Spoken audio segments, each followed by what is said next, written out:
이사야 11장 6절부터 10절까지의 말씀입니다. 우리 다 같이 읽겠습니다.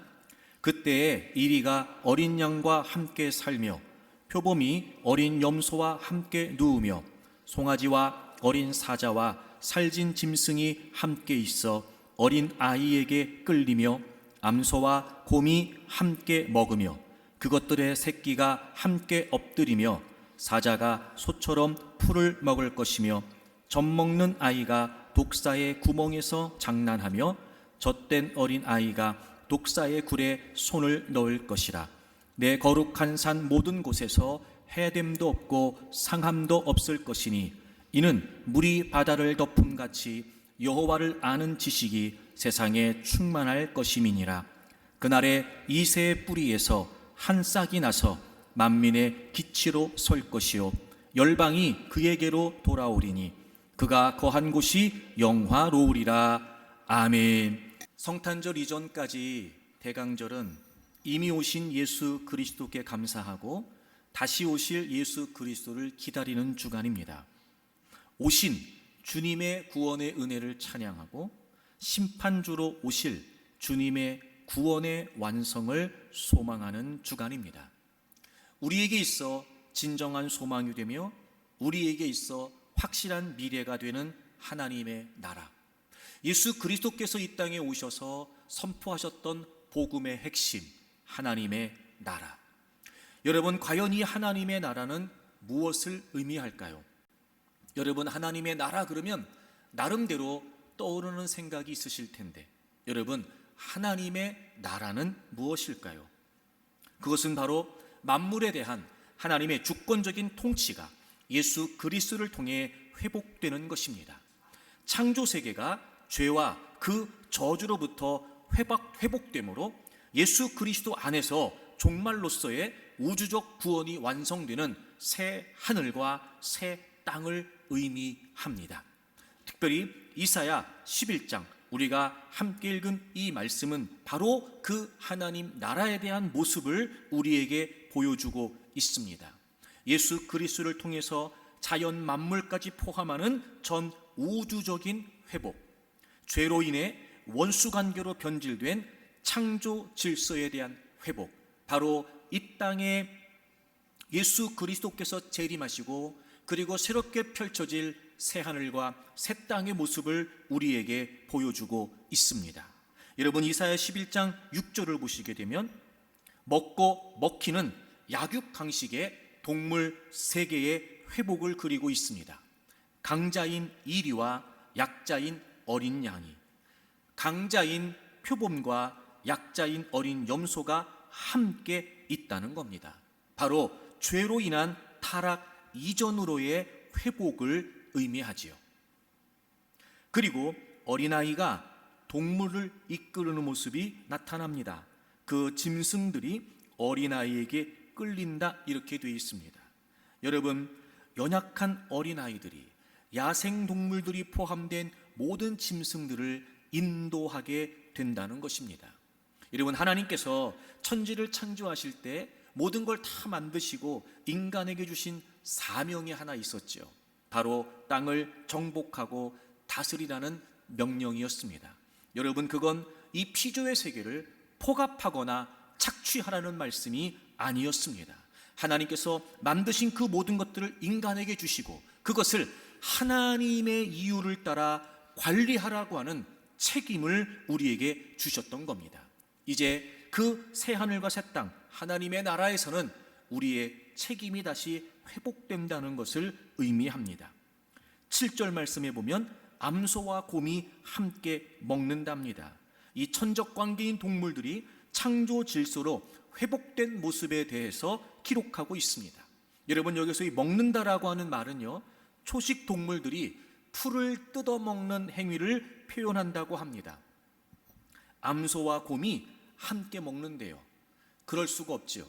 여러분, 곰은 육식동물이에요. 그런데 곰이 암소와 함께 풀을 뜯어먹는다는 겁니다. 이 사나운 곰이 타락 이전 하나님의 창조의 질서로 회복되며 본질적인 변화를 가져온다는 겁니다.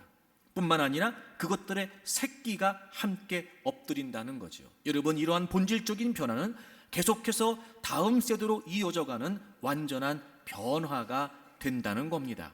죄가 침입하기 전 창조 세계의 모습으로 타락하기 이전의 창조의 모습을 온전히 회복해 간다는 것입니다. 사실 인간에게는 채식만이 허용되었습니다. 그건 동물들에게도 마찬가지였습니다. 육식은 타락 이후, 노아의 홍수 사건 이후에 하나님이 허용하시게 되지요.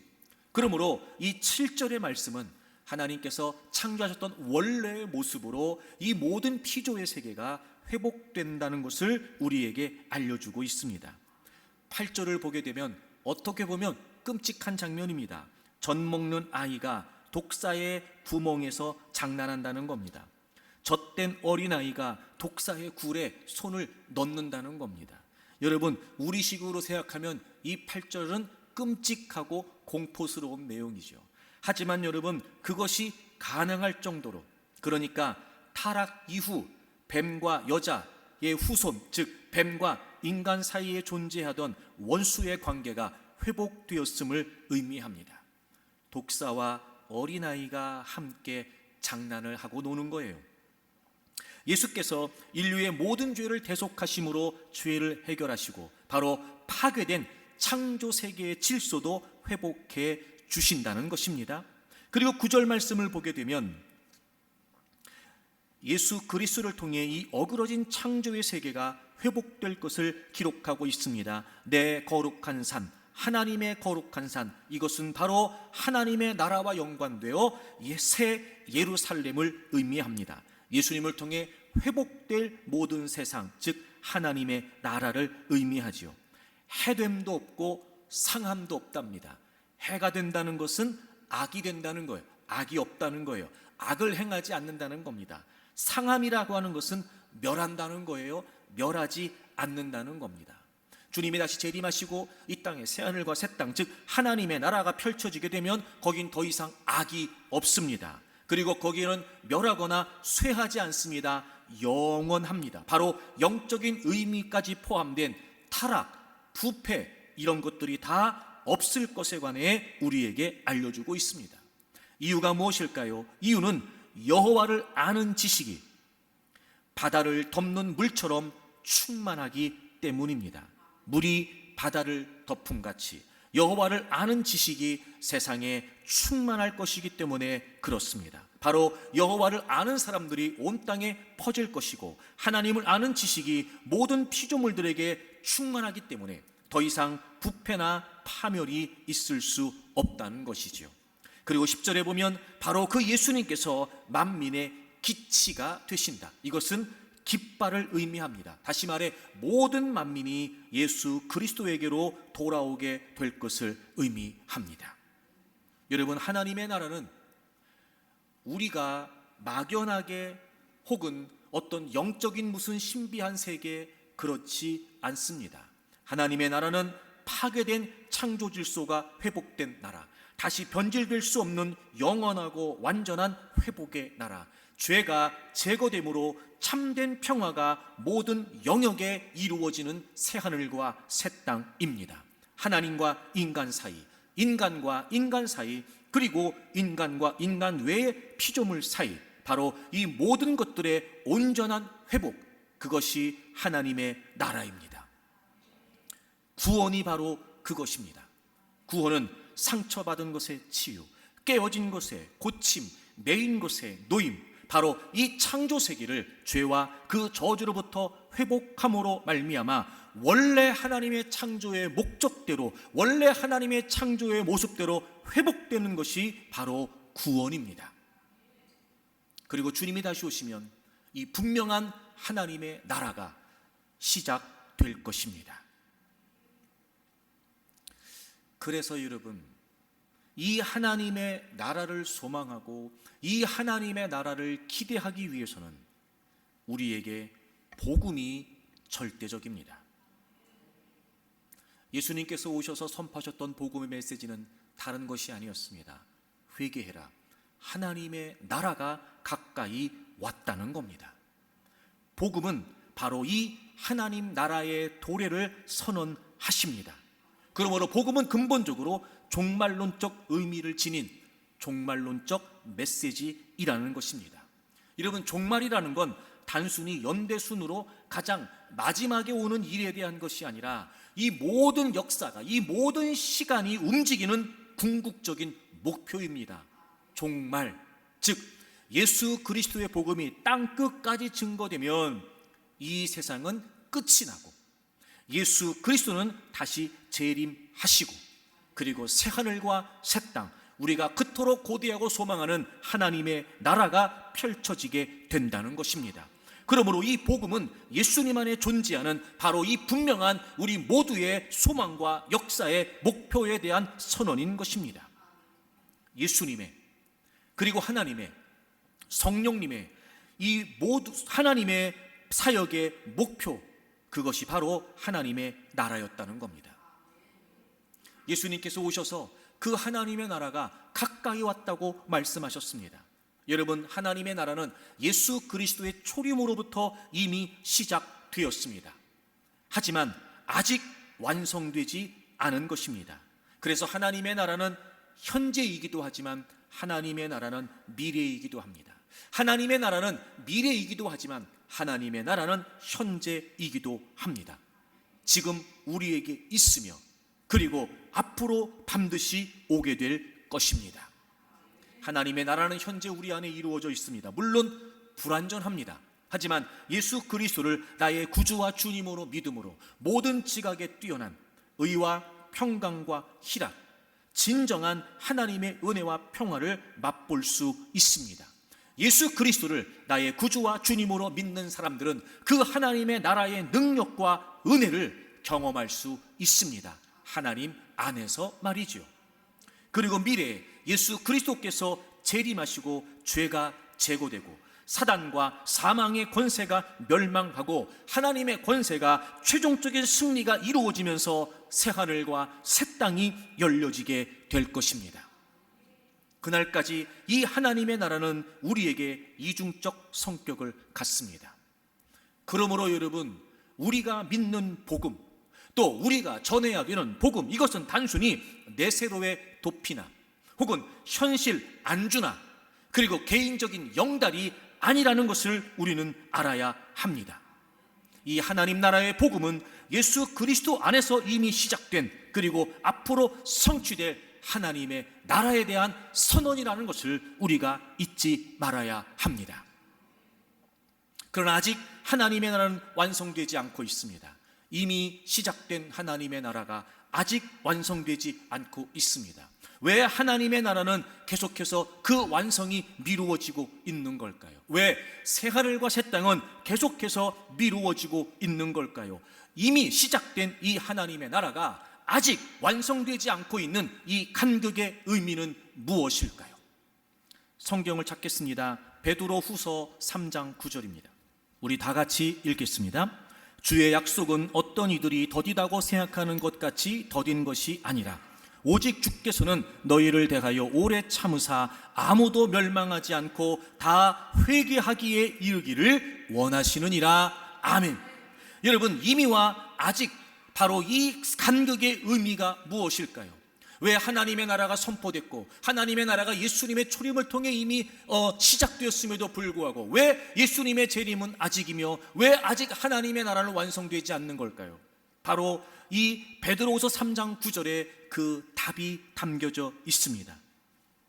하나님께서는 아무도 멸망하지 않고 회개하여 하나님 나라의 백성이 되기를 원하시는 것입니다. 바로 여기에 먼저 믿은 우리, 바로 여기에 교회된 우리의 존재의 의미가 담겨져 있습니다. 예수님께서 오셔서 분명히 선언하셨습니다. 회개해라, 하나님의 나라가 가까이 왔다. 그리고 그분께서는 모든 구원의 길을 완성해 놓으시고 하나님 보좌 우편에서 다시 오실 날을 기다리고 계십니다. 어떤 마음이실까요? 주님이 선포하셨던 그 마음, 모든 사람들이 회개하고 멸망에 이르지 않기를, 모든 사람들이 회개하고 하나님 나라의 백성이 되기를, 지금도 예수 그리스도께서는 기다리고 계신다는 것입니다. 예수님께서 성육신 하셨고 이 세상을 향하신 하나님의 뜻인 구원을 십자가에서 다 이루시고 부활하시고 승천하셨습니다. 그리고 약속대로 성령님을 우리에게 보내주셨지요. 그리고 주님의 몸된 교회가 세워졌습니다. 교회된 우리가, 그리고 교회된 우리가 모여 교회 공동체가 이루어졌습니다. 즉 이미와 아직 사이에 바로 교회가 존재합니다. 저와 여러분이 존재하는 이유는 하나입니다. 저와 여러분이 존재하는 이유는 분명합니다. 여러분이 인정하던 인정하지 않던, 여러분이 이해하던 이해하지 못하던, 여러분이 원하던 원하지 않던, 하나님께서 아직까지 먼저 믿은 우리를 이 땅에 존재케 하시고 아직까지 하나님 나라의 완성을 미루고 계시는 이유는 바로 모두가 회개하고 하나님께로 돌아오기를 원하시는 겁니다. 사랑하는 교우 여러분, 대강절 첫째 주일, 이제 우리가 예수 그리스도의 초림뿐만이 아니라 예수 그리스도의 재림도 고대하는 한 달을 보내게 됩니다. 뭐 해야 될까요? 복음을 전해야 됩니다. 특히나 우리가 35명의 가족들 그리고 친지들을 작정했습니다. 여러분, 이번 한 달 그저 또 그냥 24일의 성탄절에 그냥 형식처럼 또 그냥 1년의 행사처럼 지나가는 그런 주일이 안 되면 좋겠습니다. 이번 가족 전도 축제에 여러분이 작정한 식구들 어떻게 해서든지 하나님의 교회로 발걸음을 옮길 수 있도록 여러분이 할 수 있는 최선의 기도와 여러분이 할 수 있는 최상의 섬김이 있기를 바랍니다. 그냥 넘어가지 마세요. 언제 주님이 오실지 모릅니다. 그냥 넘어가지 마세요. 회개하고 예수님을 믿지 않으면 다 멸망합니다. 내가 아무리 사랑하는 내 가족이라 할지라도 내가 그를 하나님의 나라로 데리고 갈 수 없습니다. 우리가 할 수 있는 건 그에게 복음을 전하는 것이요, 성령님 역사해 주셔서 그가 복음을 믿는 것입니다. 그래서 이번 주제를 여러분 해피 크리스마스, 해피 투게더 이렇게 정했어요. 예수님이 이 땅에 오셨고 우리를 구원해 주셨고 예수님이 다시 이 땅에 오실 것이며 우리가 하나님의 나라에 들어가게 되는 이 진정한 의미의 크리스마스. 여러분, 이게 정말 해피 크리스마스가 되려면 다른 건 몰라도 우리 가족들이 함께 해야 되지 않을까요? 그게 진짜 해피 크리스마스죠. 그러니까 해피 투게더가 이루어져야 저는 해피 크리스마스라고 생각이 돼요. 지난주에 다 작정하시고 이제 오늘 다 여러분에게 그 전도 대상자들의 이름을 다 프린트해서 나눠드렸어요. 35명. 여러분 그 이름을 불러가면서 매일같이 기도하세요. 매일같이. 그래서 우리 교우들이 작정한 이 35명의 가족들과 친지들이 이번 12월 24일 주일에 다 같이 교회에 나올 수 있도록 제가 여러분에게 확인할 거예요. 기도하는지 안 하는지. 그러니까 매일같이 여러분 그거 펼쳐놓고 하루에 한 번씩 이름을 불러가면서 기도하세요. 다 기도하세요. 그래서 이번 24일에 꼭 다 같이 가족들이 나올 수 있도록, 그리고 여러분의 가족들을 구원해야 되는 분들, 오랫동안 기도하지만 쉽지 않다고 생각할 수 있어요. 여러분 더 기도하세요. 그리고 하나님께 지혜를 구하세요. 하나님, 제가 어떻게 해야 될까요? 제가 어떻게 섬겨야 될까요? 제가 어떻게 권면해야 될까요? 제가 어떻게 초대해야 될까요? 그리고 하나님의 지혜를 구하고 여러분의 가족들에게 하여튼 어떻게 해서든지 이번에 24일 예배 때 같이 나올 수 있도록 여러분이 힘쓸 수 있기를 바랍니다. 우리가 다 같이 한 마음으로 기도하는 가운데 저는 하나님께서 반드시 역사해 주실 줄로 믿습니다. 그러므로 여러분, 대강절을 보내는 우리에게 있어 가장 중요한 초점은 바로 하나님 나라의 복음이어야 합니다. 40여 년을 인도 선교사로 사역을 하고 또 신학자로 목회자로 사역을 했던 레슬리 뉴비긴이 자신의 책에 이런 내용을 남겼습니다. 온 세상을 위해 이루어진 일은 온 세상에 알려져야 하며 그리하여 온 세상이 복음에 복종하고 그 세상을 위해 하나님이 행하신 구원 속에서 치유되도록 해야 한다. 바로 이것 때문에 마지막이 미루어져 있다. 그 마지막은 단번에 계시되었다. 이제 모두가 믿도록 모두에게 알려져야 한다. 그것이 우리에게 여전히 주어진 시간의 의미이다. 모든 사람과 모든 민족을 믿음의 순종으로 이끌기 위한 시간이다. 이것이 바로 마지막이 미루어진 목적이다. 이번 대강절을 보내면서 이 하나님 나라에 대한 비전이 우리 모두에게 확실해지기를 바랍니다. 그리고 하나님의 복음을 증거하는 일을 위해, 이 하나님의 복음이 우리 가정에서부터 땅끝까지 선포되는 일을 위해 우리 모두 한 마음이 되어서 주님이 다시 오시는 그날까지 이 하나님의 복음을, 이 하나님의 나라를 위해 살아가는 저와 여러분들이 되기를 바랍니다.